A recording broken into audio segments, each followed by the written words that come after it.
everyone, I'm Pratima, and for the past 2 weeks, I have been testing more than 10 phones so that I can give you the best advice on which you should buy under 40,000 Indian rupees. Honestly, with all the price hike going on right now, my suggestion would be to hold your smartphone purchase if the current one is working completely fine, or just find really good deals on older smartphones. Because right now, more than the phones you should buy, there are phones that you should avoid, like these phones from Samsung, the Galaxy A37 and the Galaxy A27.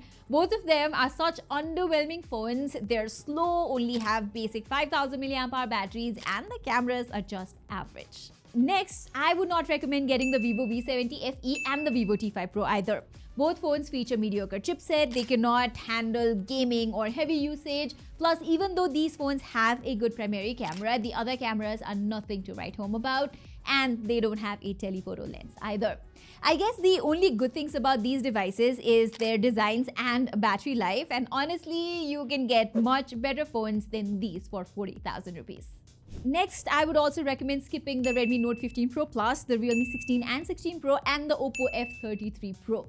The price to performance ratio on these devices is actually quite embarrassing. All of these companies have spent resources on IP rating and toughness rather than better performance and reliable cameras. So you guys might be thinking, Pratima, which phone should I get instead?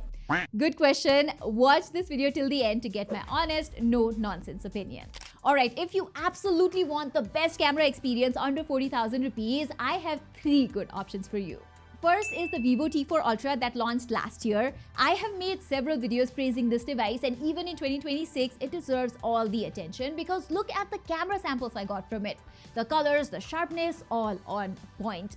I love how the 50 megapixel telephoto camera produces pleasing portraits. The skin tone is a little smoothened, but the overall output is really nice. In fact, I took this phone on a trek last year and look at the results. This is a very reliable camera phone for taking travel photos or any other situation for that matter. The only average things about this phone's camera is its ultra-wide lens. It's only 8 megapixels and its dynamic range is not as good as the main or the telephoto camera.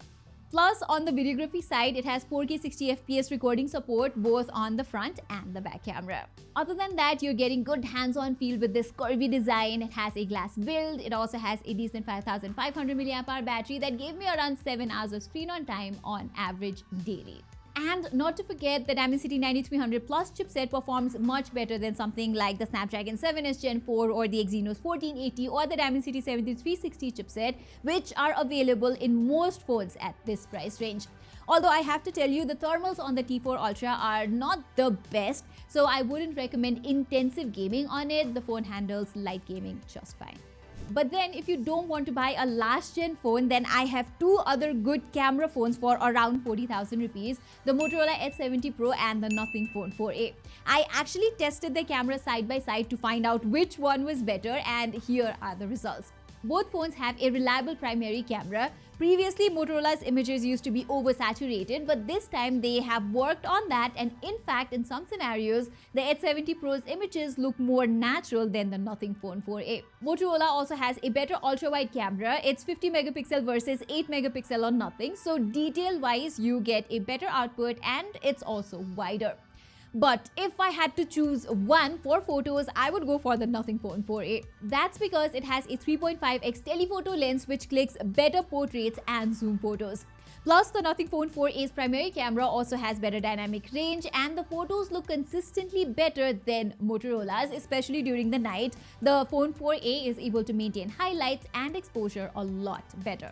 Motorola does have a slight edge in the video department with support for 4K recording from all of its cameras, versus Nothing's 4K output is only from the main lens. Other than that, both phones provide you with a clean software experience. The Edge 70 Pro is powered by the Dimensity 8500 Extreme chipset and a larger 6500 mAh battery, so gaming and battery backup wise, it gives you better results than the Nothing Phone 4a. But where Motorola phones suck is after sales services and providing timely software updates. So even though the Edge 70 Pro is a well-rounded phone and beats the Nothing Phone 4a in 1 or 2 aspects, the Nothing Phone 4a is a safer choice camera-wise and experience-wise too. Now, I really want to talk about some performance-centric phones, and good news is that this time around we have a good number of devices available. Redmi finally introduced their turbo lineup in India. Poco has a great lineup of gaming-focused options, and we also have OnePlus and iQOO. Okay, let's go price-wise, and last year's iQOO Neo 10 is still a very good option for under 40,000 rupees. It features the Snapdragon 8s Gen 4 chipset, has a higher 144Hz refresh rate OLED display, and a 7000 mAh battery. You can check out the gaming results I got from this phone from somewhere here. The average FPS and 1% lows, they're all very good. The Neo 10 especially does a good job at maintaining the thermals while gaming. The only things that I am not a fan of here are, number one, the software experience. I have faced occasional freezes in the camera app, and the UI I feel is quite cluttered. And number two, the build quality is quite flimsy. I dropped it once and it wasn't even from a lot of height, and the phone got this huge dent and discoloration. So if you want a better build quality with good gaming results, the newly launched Redmi Turbo 5 is a good option.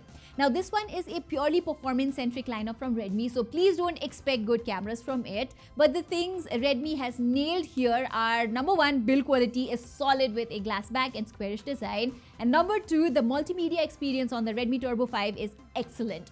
The screen has great colors, it's quite bright, and the speakers are just great. Not to forget, the Turbo 5 gives you good results while gaming too. Not as good of 1% lows as the iQOO Neo 10, but not bad either. And if you're confused between the Poco X8 Pro and the Redmi Turbo 5, these two are basically the same phones and are available for a similar price too. Just get the Redmi Turbo 5 if you ask me. It has a bigger battery and you will also get an extra year of updates. Lastly, if you want the most reliable performance-centric phone under 40,000 rupees, you should definitely consider the OnePlus Nord 6. I know with the recent price hike, its price has gone up to 44,000 rupees, but during sales, its price usually drops by 1 to 2,000 rupees, and that's when you should consider getting this very phone. And I'll tell you why paying a premium and getting the OnePlus Nord 6 is better than most of the other performance-centric phones. Number one, its UI is clean, easy to use, reliable in general, and this phone gets updates on time, which is a plus. Number two, its cameras are not bad for a performance-centric device. You don't get a telephoto lens, but the main camera here is good enough for casual usage. Number three, this phone has amazing battery life. On normal use with a bit of gaming in the mix, I got almost 2 days of battery life from this phone. And talking of gaming, this phone has the best sustained gaming performance out of all the devices I mentioned before. The thermals are great, and there is frame interpolation option in the settings in case you want higher FPS gaming. Now don't get me wrong, the Nord 6 is not perfect. I did wish its display was brighter when I used it, but other than that, it's a well-rounded device, and I think paying a little premium for it is worth the money. Lastly, I have one more device I would like to recommend, and it's for the Samsung fans out there. If you absolutely want a Samsung phone for around 40,000 rupees, rather than getting something like the A27, M47 or A37, you should really consider the A56 instead. It's a year older at this point, but Samsung provides 6 years of updates on their phone, so you should have 5 more good years. A56 has a premium build quality and a decent battery life. Its cameras are not bad either. Samsung's color optimization is good for general video and photography. Alright everyone, this was my list for the best phones that you can get around 40,000 rupees right now. I know the recent price hike has absolutely messed up the smartphone prices, but I have tried to make it simple for you guys by comparing the pros and cons of each device. I hope this video was useful for you, and if it was, please consider subscribing to my channel and hitting the bell icon to never miss an update from me. Saying this, I'm Pratima, and thank you so much for watching.